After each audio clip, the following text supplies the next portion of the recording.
Assalamualaikum warahmatullahi wabarakatuh. Nama saya Anissa Iftania dari kelas AKP 7B. Di sini saya akan menjelaskan mengenai audit internal tata kelola. Yang pertama yaitu struktur governance. Dalam hal ini dapat kita lihat berupa gambar yang menunjukkan struktur penting dari governance atau tata kelola. Yang pertama yaitu struktur governance atau tata kelola. Pada hal ini, tata kelola harus menaati segala hukum dan ketentuan perundangan di negara di mana dia berdomisili. Kemudian, bagian manajemen risiko atau risk management. Di perusahaan disebut Enterprise Risk Management atau ERM, bertujuan untuk mengidentifikasi dan mengelola risiko serta meraih peluang. Kemudian, bagian pengendalian internal. Bagian ini adalah bagian tidak akan pernah terpisahkan oleh IRM atau Enterprise Risk Management.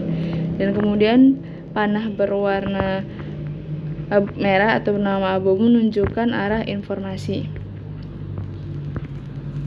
Selanjutnya, governance and komponennya. Yang pertama, pengertian governance atau tata kelola. Menurut the OECD Principle of Corporate Governance, tata kelola meliputi seperangkat hubungan antara manajemen perusahaan, direksi atau dewan komisaris, para pemegang saham, dan para pemangku kepentingan lainnya. Tata kelola juga merupakan struktur di mana tujuan perusahaan ditetapkan dan cara mencapai tujuan tersebut serta cara memantau kinerja yang ditentukan. Kemudian menurut IIA atau Institute of Internal Auditors, tata kelola adalah gabungan antara proses dan struktur yang dilaksanakan board untuk menginformasikan, mengarahkan, memimpin, dan memantau kegiatan organisasi dalam rangka pencapaian tujuan-tujuan organisasi. Berikut gambaran umum tentang governance atau tata kelola. Nah, pada payung berwarna biru itu melambangkan tata kelola atau wilayah pengarahan yang diberikan Board of Directors atau sistem satu dewan yang mempunyai fungsi pengawasan atau serupa dengan Dewan Komisaris atau disingkat dengan DECOM. Di bawah payung kewenangan DECOM terlihat Strategic Direction dan Governance Oversight. DECOM merupakan menetapkan arahan strategis yang harus diikuti organisasi.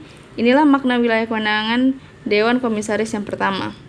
Para komisaris yang mempunyai pengalaman luas dalam bidang usaha diharapkan meletakkan dasar-dasar arah kesuksesan pada suatu perusahaan.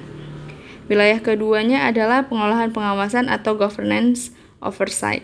Dalam tata kelola perseroan terbatas, hal ini dilakukan oleh DECOM melalui audit internal atau SPI dan komite-komite atau yang termasuk komite audit. Kemudian pemangku kepentingan. Pemangku kepentingan adalah seseorang, satu kelompok atau organisasi yang mempunyai kepentingan atau kepedulian dalam suatu organisasi. Pemangku kepentingan dapat mempengaruhi atau dipengaruhi oleh tindakan, tujuan, dan kebijakan organisasi. Salah satu contoh pemangku kepentingan seperti karyawan, pelanggan, pemasok barang atau jasa atau vendor, pemegang saham, pemerintah, kreditur, serikat buruh, dan lain-lain. Manajemen senior atau direksi. Manajemen senior atau direksi adalah suatu tim pada jenjang manajemen tertinggi yang mempunyai tanggung jawab harian mengelola organisasi atau perusahaan. Untuk melaksanakan tanggung jawab tata kelolanya, manajemen senior harus memastikan lingkup pengarahan dan kewenangan dipahami sepenuhnya. Kedua, mengidentifikasi proses dan kegiatan di dalam organisasi yang merupakan bagian yang tidak terpisahkan dari arahan tata kelola yang diberikan Dewan Komisaris.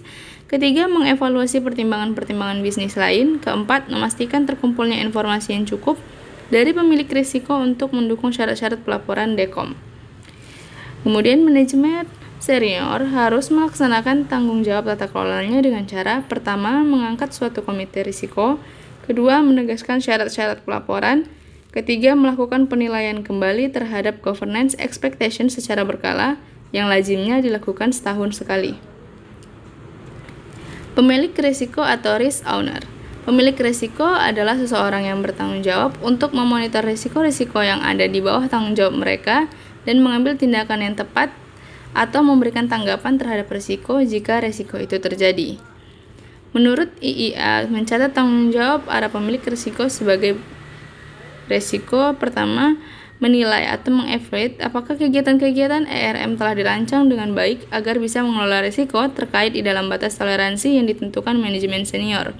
Kedua, menilai atau assess kemampuan organisasi secara berkelanjutan dalam melaksanakan kegiatan ERM. Ketiga, menentukan apakah ERM yang sekarang berjalan bekerja sesuai dengan ERM yang dirancang. Keempat, melaksanakan kegiatan pemantauan sehari-hari untuk meyakinkan apakah anomali, hal-hal aneh, dan penyimpangan dari ekspektasi diketahui secara tepat waktu. Kelima, memastikan bahwa informasi yang dibutuhkan manajemen senior dan Dekom sudah akurat, siap tersedia, dan disampaikan kepada manajemen senior secara tepat waktu. Kemudian, kegiatan asuransi. Kegiatan asuransi dapat dilakukan secara internal oleh auditor internal dan komite audit, dan eksternal, misalnya dilakukan oleh kantor akuntan publik, auditor eksternal. Kelompok internal yang paling lazim memberikan jasa asuransi adalah para auditor internal di dalam kelompok SPI atau Satuan Pengawas Internal.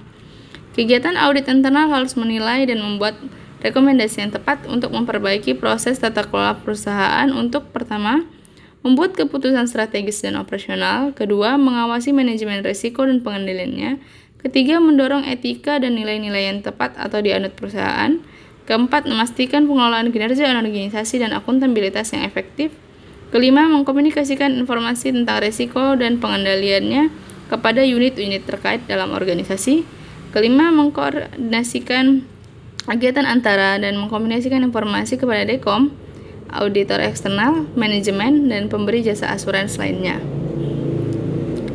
Kemudian, 3 pilar tata kelola korporasi. Yang pertama, transparansi, kedua, accountability, ketiga, security. Yang pertama, transparansi. Transparansi merupakan komponen tata kelola korporasi yang sangat penting dalam mencegah terulangnya fraud atau kecurangan dan dapat membangun reputasi perusahaan yang baik. Kedua, accountability. Selain transparansi, accountability juga harus ada. Accountability juga bermakna mempertanggungjawabkan.